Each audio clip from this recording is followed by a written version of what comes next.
ಸನಾತನ ಧರ್ಮದಲ್ಲಿ ತುಳಸಿಯನ್ನು ಅತ್ಯಂತ ಪವಿತ್ರವೆಂದು ಹೇಳುತ್ತಾರೆ. ದೈವಿಕ ಶಕ್ತಿಗಳಿಂದ ತುಂಬಿರುವ ತುಳಸಿ ಗಿಡವನ್ನು ಪೂಜಿಸುವ ಮೂಲಕ ವ್ಯಕ್ತಿಯ ಪ್ರತಿಯೊಂದು ಸಂಕಷ್ಟಗಳು ನಿವಾರಣೆಯಾಗುತ್ತದೆ ಎಂದು ಶಾಸ್ತ್ರಗಳು ತಿಳಿಸಿವೆ. ಪ್ರತಿಯೊಬ್ಬ ಹಿಂದೂಗಳ ಮನೆಯಲ್ಲೂ ಸಹ ತುಳಸಿ ಗಿಡವನ್ನು ನೆಟ್ಟು ಕಟ್ಟೆ ಸಮೇತ ಮನೆ ಮುಂದೆ ಇಡುತ್ತಾರೆ. ಇದರಿಂದ ಮನೆಗೆ ಉತ್ತಮವಾದುದು ನಡೆಯುವುದಲ್ಲದೆ ಮನೆಯ ಜನರಿಗೆ ಹಾಗೂ ಮನೆಗೆ ಸಕಾರಾತ್ಮಕ ಶಕ್ತಿ ಅಥವಾ ಪಾಸಿಟಿವ್ ಎನರ್ಜಿ ಜಾಸ್ತಿಯಾಗುತ್ತದೆ. ಕೆಲವೊಮ್ಮೆ ನಾವು ಪೂಜೆ ಮಾಡದೇ ಇದ್ದರೂ ಪಾಪ ಬರದೇ ಇರಬಹುದು. ಆದರೆ ನಾವು ಮಾಡಿರುವ ಪೂಜೆಯಲ್ಲಿ ಸಣ್ಣ ಪುಟ್ಟ ತಪ್ಪುಗಳಿದ್ದರೂ ಸಹ ಅದರಿಂದ ದೊಡ್ಡ ಪ್ರಮಾಣದಲ್ಲಿ ಸಂಕಷ್ಟಗಳು ಎದುರಾಗಬಹುದು. ಹಾಗಾಗಿ ನಿತ್ಯ ಆರಾಧಿಸಿ ಪೂಜಿಸುವ ತುಳಸಿಯ ಬಗ್ಗೆ ತಿಳಿದುಕೊಳ್ಳುವುದು ಬಹಳ ಮುಖ್ಯ. ಪ್ರತಿನಿತ್ಯವೂ ಸೂರ್ಯೋದಯದ ಸಮಯದಲ್ಲಿ ತುಳಸಿಗೆ ನೀರನ್ನು ಅರ್ಪಿಸುವುದು, ಸಂಜೆ ತುಪ್ಪದ ದೀಪ ಬೆಳಗಿಸುವುದು ಅತ್ಯಂತ ಶ್ರೇಷ್ಠವೆಂದು ಹೇಳುತ್ತಾರೆ. ಧಾರ್ಮಿಕ ನಂಬಿಕೆಗಳ ಪ್ರಕಾರ ತುಳಸಿ ಗಿಡದಲ್ಲಿ ತಾಯಿ ಲಕ್ಷ್ಮಿ ನೆಲೆಸಿರುತ್ತಾಳೆ. ಇದೇ ಕಾರಣಕ್ಕೆ ಉಪವಾಸ, ಹಬ್ಬ, ಶುಭ ಮತ್ತು ಮಂಗಳಕರ ಕಾರ್ಯಗಳಲ್ಲಿ ತುಳಸಿಯನ್ನು ಪೂಜಿಸಲಾಗುತ್ತದೆ. ಇಷ್ಟೇ ಅಲ್ಲದೆ ಕೆಲವು ದೇವರು ಮತ್ತು ದೇವತೆಗಳನ್ನು ತುಳಸಿ ಇಲ್ಲದೆ ಪೂಜಿಸುವುದು ಅಪೂರ್ಣ ಎನ್ನುವ ನಂಬಿಕೆ ಇದೆ. ಅಂದರೆ ಭಗವಾನ್ ವಿಷ್ಣುವಿಗೂ ಸಹ ತುಳಸಿ ತುಂಬಾ ಪ್ರಿಯವಾದ ವಸ್ತುವಾಗಿದೆ. ಹಾಗಾಗಿ ವಿಷ್ಣುವಿನ ಪೂಜೆಯಲ್ಲಿ ತುಳಸಿ ಇಲ್ಲವೆಂದರೆ ಆ ಪೂಜೆಯೇ ಅಪೂರ್ಣವೆಂದು ಹೇಳುತ್ತಾರೆ. ವಾಸ್ತುಶಾಸ್ತ್ರದಲ್ಲಿ ತುಳಸಿಗೆ ಹೆಚ್ಚಿನ ಮಹತ್ವವಿದ್ದು, ತುಳಸಿಯನ್ನು ಮನೆಯಲ್ಲಿ ಇಟ್ಟು ಆರಾಧಿಸುವುದರಿಂದ ವಾತಾವರಣವು ಪರಿಶುದ್ಧ ಆಗುವುದರೊಂದಿಗೆ ಧನಾತ್ಮಕ ಶಕ್ತಿಯು ಹೆಚ್ಚಾಗುತ್ತದೆ.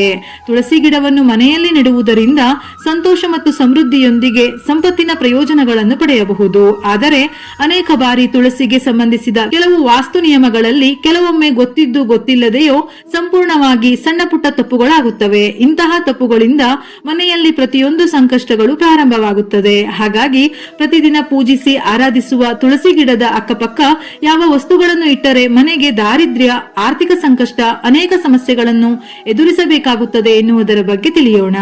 ನಮ್ಮ ಶಾಸ್ತ್ರದ ಪ್ರಕಾರ ತುಳಸಿ ಗಿಡದ ಬಳಿ ಅಥವಾ ತುಳಸಿ ಗಿಡದ ಅಕ್ಕಪಕ್ಕ ಎಂದಿಗೂ ಶೂಗಳನ್ನು ಮತ್ತು ಚಪ್ಪಲಿಗಳನ್ನು ಇಡಬಾರದು. ತುಳಸಿ ಗಿಡದ ಬಳಿ ಇವುಗಳನ್ನು ಇಡುವುದರಿಂದ ಅದು ತುಳಸಿಗೆ ಮಾತ್ರವಲ್ಲ, ಲಕ್ಷ್ಮೀ ದೇವಿಗೂ ಮಾಡುವ ಅವಮಾನವಾಗಿರುತ್ತದೆ. ಈ ತಪ್ಪನ್ನು ಮಾಡುವುದರಿಂದ ಸಂಪತ್ತಿನ ಅಧಿದೇವತೆಯಾದ ಲಕ್ಷ್ಮೀ ದೇವಿಯ ಕೋಪಕ್ಕೆ ಗುರಿಯಾಗಬೇಕಾಗುತ್ತದೆ. ತುಳಸಿ ಸಸ್ಯವನ್ನು ಪವಿತ್ರವೆಂದು ಹೇಳುತ್ತಾರೆ.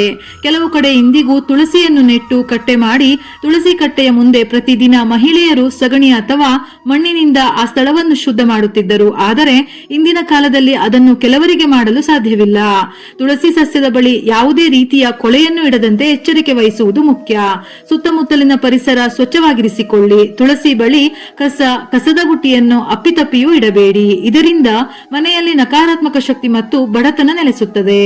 ತುಳಸಿಯನ್ನು ವಿಷ್ಣು ಪ್ರಿಯವೆಂದು ಕರೆಯಲಾಗುತ್ತದೆ. ತುಳಸಿಯನ್ನು ನಾವು ನಿಯಮಿತವಾಗಿ ಪೂಜೆ ಮಾಡುವುದರಿಂದ ಅದು ನಮಗೆ ಉತ್ತಮ ಫಲವನ್ನು ಕರುಣಿಸುತ್ತದೆ. ತುಳಸಿ ಗಿಡದ ಬಳಿ ನಾವು ಪೊರಕೆಯನ್ನು ಇಡಬಾರದು.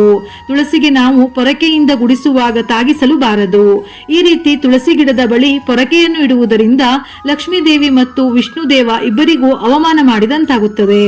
ತುಳಸಿ ಗಿಡದ ಬಳಿ ನಾವು ಪೊರಕೆಯನ್ನು ಇಡುವುದರಿಂದ ಮನೆಯಲ್ಲಿ ಬಡತನ, ದಾರಿದ್ರ್ಯ ಬಂದು ಸೇರಿಕೊಳ್ಳುತ್ತದೆ. ತುಳಸಿಯು ಒಂದು ಮಂಗಳಕರ ಸಸ್ಯ. ಆದ್ದರಿಂದ ಅದರ ಹತ್ತಿರ ಮುಳ್ಳಿನ ಗಿಡಗಳನ್ನು ಎಂದಿಗೂ ಇಡಬಾರದು ಅಥವಾ ನೆಡಬಾರದು.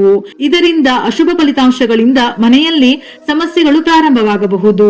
ಗುಲಾಬಿ, ಕಳ್ಳಿ ಮುಂತಾದ ಮುಳ್ಳಿನ ಸಸ್ಯಗಳನ್ನು ತುಳಸಿಯಿಂದ ದೂರವಿಡುವುದು ಒಳ್ಳೆಯದು. ವಾಸ್ತವವಾಗಿ ತುಳಸಿಯ ಬಳಿ ಮುಳ್ಳಿನ ಗಿಡಗಳು ಇರುವುದು ಕುಟುಂಬ ಸದಸ್ಯರಲ್ಲಿ ಬಿರುಕು, ಕಲಹ ಉಂಟಾಗಬಹುದು.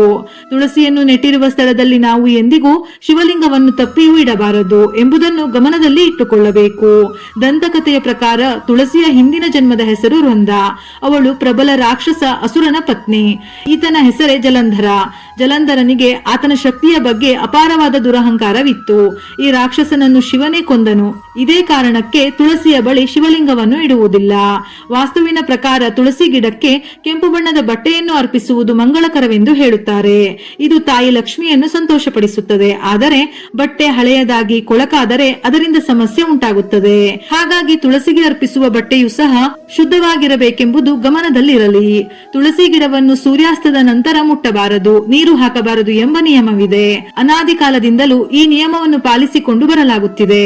ಒಂದೊಮ್ಮೆ ಸೂರ್ಯಾಸ್ತದ ನಂತರ ತುಳಸಿ ಗಿಡವನ್ನು ಮುಟ್ಟಿದರೆ ದೇವಿ ಲಕ್ಷ್ಮಿಯು ಕೋಪಗೊಳ್ಳುತ್ತಾಳೆ ಎಂಬ ನಂಬಿಕೆ ಇದೆ. ಮೊದಲೇ ಹೇಳಿದಂತೆ ತುಳಸಿ ಅತ್ಯಂತ ಪವಿತ್ರ ಗಿಡ. ಹೀಗಾಗಿ ತುಳಸಿಯನ್ನು ಮುಟ್ಟುವ ವಿಷಯದಲ್ಲೂ ಶುದ್ಧಾಚಾರ ಪಾಲಿಸುವುದು ಬಹಳ ಅಗತ್ಯ. ಎಂದಿಗೂ ಕೊಳಕಾದ ಕೈಗಳಿಂದ ತುಳಸಿ ಗಿಡವನ್ನು ಮುಟ್ಟಬೇಡಿ, ಅದು ಒಳಿತಲ್ಲ. ಕೈಗಳನ್ನು ಚೆನ್ನಾಗಿ ತೊಳೆದು ನಂತರವೇ ತುಳಸಿ ಗಿಡವನ್ನು ಮುಟ್ಟಬೇಕು ಎಂಬ ನಿಯಮವಿದೆ. ಸ್ನಾನ ಮಾಡಿದ ಬಳಿಕವೇ ತುಳಸಿಯನ್ನು ಪೂಜಿಸಬೇಕು. ತುಳಸಿಯ ಆರಾಧನೆಯಲ್ಲಿ ಶುಚಿತ್ವಕ್ಕೆ ಒತ್ತು ನೀಡುವುದು ಬಹಳ ಮುಖ್ಯ. ಹಿಂದೂ ಧರ್ಮೀಯರ ಪ್ರತಿ ಮನೆಯಲ್ಲೂ ತುಳಸಿ ಬೇಕೇ ಬೇಕು. ಅಂತೆಯೇ ತುಳಸಿಯನ್ನು ಮನೆಗೆ ತರುವುದಕ್ಕೂ ಸೂಕ್ತ ದಿನಗಳಿವೆ. ತುಳಸಿ ಗಿಡವನ್ನು ಖರೀದಿಸಲು ಹೋಗಲು ಬಯಸಿದರೆ ಸರಿಯಾದ ದಿನವನ್ನು ಆಯ್ದುಕೊಳ್ಳಿ. ತುಳಸಿ ಗಿಡವನ್ನು ಖರೀದಿಸಲು ಗುರುವಾರ ಉತ್ತಮವಾದ ದಿನವೆಂದು ಹೇಳುತ್ತಾರೆ. ಗುರುವಾರ ವಿಷ್ಣು ದೇವರನ್ನು ಪೂಜಿಸಲಾಗುತ್ತದೆ. ವಿಷ್ಣುವಿಗೆ ತುಳಸಿ ಅತ್ಯಂತ ಪ್ರಿಯ. ಹಾಗಾಗಿ ಗುರುವಾರದಂದು ತುಳಸಿಯನ್ನು ಮನೆಗೆ ತರುವುದು ಮಂಗಳಕರ ಎಂದು ಹೇಳುತ್ತಾರೆ. ಶಿವನ ಪೂಜೆಯಲ್ಲಿ ತುಳಸಿಯನ್ನು ಬಳಸುವುದಿಲ್ಲ ಮತ್ತು ಗಣಪತಿಗೂ ತುಳಸಿಯನ್ನು ಅರ್ಪಿಸುವುದಿಲ್ಲ. ಆದರೆ ವಿಷ್ಣುವಿನ ಪೂಜೆಯಲ್ಲಿ ತುಳಸಿಯೇ ಮುಖ್ಯ. ಪ್ರತಿನಿತ್ಯ ತುಳಸಿಗೆ ತುಪ್ಪದ ದೀಪವನ್ನು ಹಚ್ಚಿದರೆ ಲಕ್ಷ್ಮಿ ಸಂತೃಪ್ತಳಾಗಿ ಮನೆತನಕ್ಕೆ ಆಯುರಾರೋಗ್ಯ ಆಯುಷ್ಯವನ್ನು ಅನುಗ್ರಹಿಸುತ್ತಾಳೆ. ವಿಡಿಯೋ ಇಷ್ಟ ಆಗಿದ್ದಲ್ಲಿ ಮರೆಯದೆ ಲೈಕ್ ಮಾಡಿ. ಹೆಚ್ಚಿನ ಮಾಹಿತಿಗಳಿಗಾಗಿ ನಮ್ಮ ಫೇಸ್ಬುಕ್ ಪೇಜ್ ಅನ್ನು ಫಾಲೋ ಮಾಡಿ. ಇದೇ ರೀತಿಯ ಮನಮುಟ್ಟುವ ಉಪಯುಕ್ತ ಮಾಹಿತಿಗಳಿಗಾಗಿ ಮತ್ತೆ ಭೇಟಿಯಾಗೋಣ.